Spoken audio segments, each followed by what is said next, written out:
Hello everyone, here is a brilliant question of the kinematics. We have two cars P and Q and they are moving in same direction.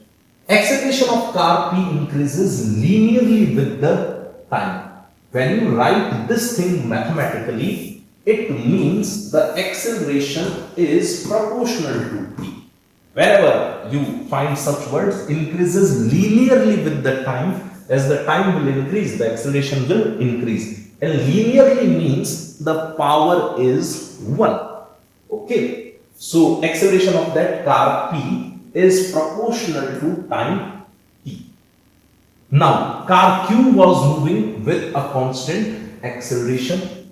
They initially cross at t is equal to 0. Question was asking the number of crossings, including the crossing happened at t is equal to 0. So, this is the scenario for the solution purpose. Suppose consider this moment was t is equal to 0.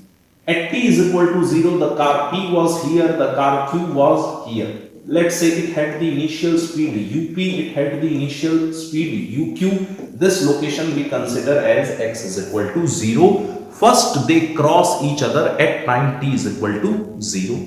Later on, whenever they will again cross, what condition we should frame? It's logically pretty simple. If they are crossing again, it means their position should be same. If this car has traveled 30 meter, then car Q also has to travel 30 meter. Then they will be at the same position for the crossing. Getting it? So what we will do, we find the position of car P at time t as well as the position of car Q at time t, and we equate those positions. If these two cars are at the same position again, it means they are crossing each other. In order to do the calculation for the P, we need to use the integration because its acceleration is not constant, acceleration is variable. Whenever acceleration is variable, we have to use the calculus. So let me do that calculation here. We knew that acceleration of P was proportional to T. For simplicity, you write it dVp by dt is equal to, let's say, P. Or you can include some constant. Let's say you take a constant C. It's your choice. When you remove the proportionality, there is a constant. We indicate that constant as C. So you can write here dVp is equal to Ct dt and integrate both sides. When t is equal to 0, the initial velocity of the car P we consider as up. At time t, let's say the velocity of car P is Vp. Integrating the LHS, you will be getting Vp minus up is equal to, integrating that RHS, we will be getting Ct square by 2. So we have the expression Vp is equal to up plus Ct square by 2. Here C is some constant. This Vp I am writing again here. Vp was equal to up plus Ct square by 2. Vp can be written as d by dt of xp.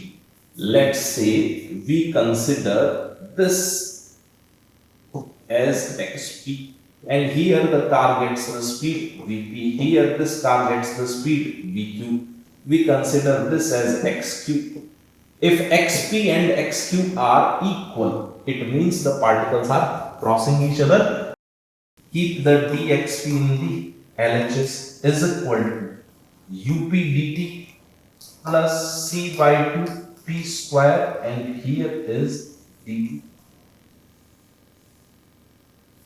Done. Now we need to integrate both sides. Integrate here, integrate here, integrate here. Initially t is equal to 0. At t is equal to 0, we take the x coordinate also as 0. At time t, let's say, at time t, they are here at time t. So at time t, its x coordinate we write as xp. Okay, the upper limit is xp. Integrating this, you will get xp is equal to UPT plus C by 2 into T cube by 3.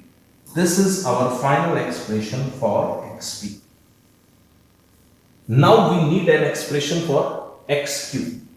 To get the expression for the x cube, we can use the equation of kinematics since acceleration of the car cube is constant. To obtain the x cube, we will write uqt plus half a cube t square. S is equal to ut plus half a t square. If you remember, initial data is uq times t. Acceleration of this car cube is constant, so we can easily use the equations of kinematics. Now, question said that these two cars must cross each other. We know one thing, for crossing, the position of these two cars must be equal, means xp should be equal to x cube. Writing the data of the xp here, it is upt plus c by 6 t cube is equal to x cube is uqt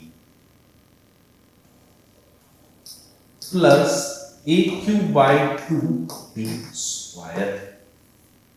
Agree with this data?